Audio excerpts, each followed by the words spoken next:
Hi subscriber, ఈరోజు మనం టమాటా చట్నీ చేసుకుందాం.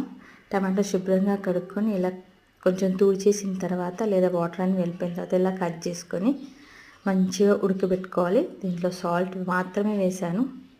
1.5 స్పూన్ ధనియాలు, 2 స్పూన్స్ జీలకర్ర మెంతులు కలిపినవి 2 స్పూన్స్ వేసాను. కనిపిస్తుంది కదా, ఆ స్పూన్తో వేసాను. ఇందులోనే కారం వేసుకొని ఇవన్నీ మనం గ్రైండర్లో వేసి గ్రైండ్ చేసేయాలి. ఒక బాణలి పెట్టి ఆవాలు, జీలకర్ర, ఎల్లిపాయలు, ఎండుమిర్చి వేసుకొని దాంట్లో గ్రైండ్ చేసిన టమాటో ఇందులో వేసేసి ఆయిల్ పైకి వచ్చే వరకు, ఫస్ట్ కలిపినప్పుడు ఆయిల్ కనిపించదు, అలా అని మళ్ళీ ఆయిల్ పోయాల్సిన అవసరం లేదు.